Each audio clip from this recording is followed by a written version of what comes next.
Sai Krishna lockup death కేసులో నేటి నుంచి సీఐ నాగరాజును కస్టడీకి తీసుకోనున్నారు. రాజమండ్రి సెంట్రల్ జైల్లో సీఐ నాగరాజును సిట్ అధికారులు ప్రశ్నించనున్నారు. సాయి కృష్ణ కేసులో సీఐ నాగరాజు 8 రోజుల కస్టడీకి కోర్టు అనుమతించింది.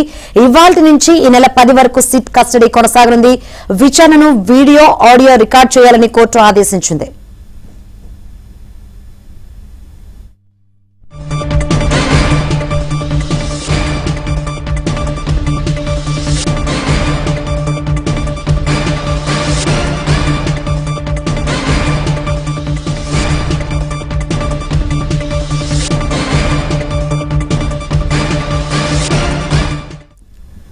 సాయి కృష్ణ లాకప్ డెత్ కేసులో నేటి నుంచి సీఏ నాగరాజును కస్టడీకి తీసుకోనున్నారు. రాజమండ్రి సెంట్రల్ జైల్లో సీఏ నాగరాజును సిట్ అధికారులు ప్రశ్నించనున్నారు. సాయి కృష్ణ కేసులో సీఏ నాగరాజును 8 రోజుల కస్టడీకి కోర్టు అనుమతించింది. అయితే ఈ రోజు నుంచి ఈ నెల 10 వరకు సిట్ కస్టడీ కొనసాగుతుంది.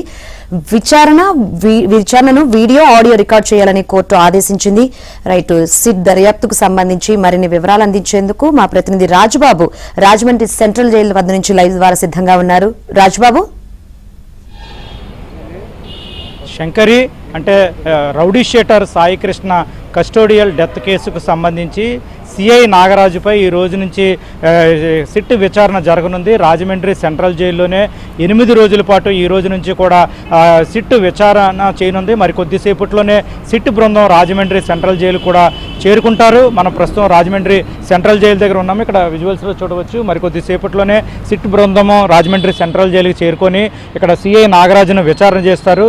అంటే rowdy sheeter Sai Krishna custodial death కేసుకు సంబంధించి విజయవాడ కోర్టు సిఐ నాగరాజును సిట్ విచారణ చేసేందుకు 8 రోజుల పాటు అనుమతి ఇచ్చింది. అంటే ప్రతిరోజు కూడా ఉదయం 10 గంటల నుంచి సాయంత్రం 5 గంటల వరకు కూడా సిఐ నాగరాజును విచారించేలా కోర్టు ఆదేశాలు జారీ చేసింది. ప్రస్తుతం రాజమండ్రి సెంట్రల్ జైల్లో ఈ రోజు నుంచే సిఐ నాగరాజును విచారణ చేయనున్నారు. విచారణ సమయంలో అంటే 2 న్యాయవాదులు విచారణ సమయంలో ఉండేందుకు కూడా కోర్టు అనుమతి ఇచ్చింది. అయితే ఒక న్యాయవాది మాత్రమే నాగరాజుకు కనిపించే విధంగా ఉంటుంది. అయితే విచారణ సమయంలో న్యాయవాది ఎట్టి పరిస్థితుల్లోనూ జోక్యం చేసుకోకూడదని కోర్టు స్పష్టమైన ఆదేశాలు జారీ చేసింది. విచారణ సమయంలో అంటే audio, video, CC footage, recording మొత్తం సమర్పించాలని కూడా కోర్టు ఆదేశాలు జారీ చేయడం జరిగింది. సాయి కృష్ణ కస్టోడియల్ డెత్ కేసుకు సంబంధించి ఇంకా చాలా విషయాలు తేలాల్సి ఉందని కూడా సిట్ కోర్టులో ఇక్కడ దాఖలు పరిచింది. ముఖ్యంగా చూస్తే కనుక ఇప్పటి వరకు కూడా సాయి కృష్ణ మృతదేహానికి సంబంధించి ఆచూకీ కూడా లభించలేదు. సీసీ ఫుటేజ్ సైతం మాయమైంది. ఈ నేపథ్యంలోనే సిట్ 8 రోజుల పాటు కూడా సిఐ నాగరాజును విచారణ చేయనుంది. ప్రతిరోజు కూడా ఏ రోజుకు ఆ రోజు విచారణ పూర్తయిన తర్వాత విచారణను రాజమండ్రి సెంట్రల్ జైలు సూపరింటెండెంట్ కోర్టుకు కూడా సమర్పించాలని కూడా విజయవాడ కోర్టు ఆదేశాలు జారీ చేసింది. ప్రస్తుతం అయితే కనుక మరికొద్ది సేపట్లోనే సిట్ బృందం రాజమండ్రి సెంట్రల్ జైలుకు చేరుకుంటారు. సిఐ నాగరాజును కూడా 8 రోజుల పాటు విచారణ చేస్తారు. అంటే ప్రతిరోజు కూడా ఉదయం 10 గంటల నుంచి సాయంత్రం 5 గంటల వరకు కూడా ఈ విచారణ కొనసాగుతుంది.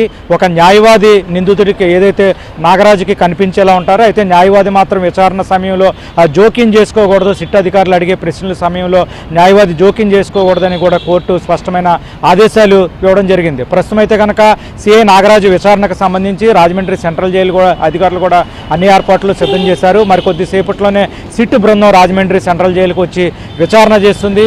అంటే విచారణ సమయంలో ప్రతిరోజు కూడా ఏ రోజు రిపోర్ట్ను ఆ రోజే రాజమండ్రి సెంట్రల్ జైలు సూపరింటెండెంట్ కోర్టుకు కూడా సమర్పించాలని కూడా కోర్టు స్పష్టమైన ఆదేశాలు జారీ చేసింది. ఈ 8 రోజుల పాటు సిట్ కీలక విచారణ జరగనుంది. అంటే ఈ సిట్ ఏదైతే rowdy sheeter Sai Krishna custodial డెత్కు సంబంధించి రాష్ట్ర వ్యాప్తంగా కూడా సంచలనం సృష్టించింది.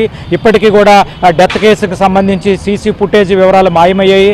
అదేవిధంగా సాయి కృష్ణ మృతదేహం ఇప్పటివరకు కూడా లభ్యంగానే ఆచూకీ కూడా లభ్యం కాలేదు. ఈ నేపథ్యంలోనే సిట్ విచారణ చాలా కీలకంగా మారనుంది. 8 రోజులు కూడా సిట్ బృందం అనేక ప్రశ్నలను కూడా సిఐ నాగరాజును ప్రశ్నించనున్నారు.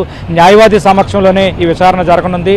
ఇది ఇక్కడ సిఐ నాగరాజు కస్టోడియల్ విచారణకు సంబంధించిన పరిస్థితి. Shankari, Rajbabu, thanks for updates.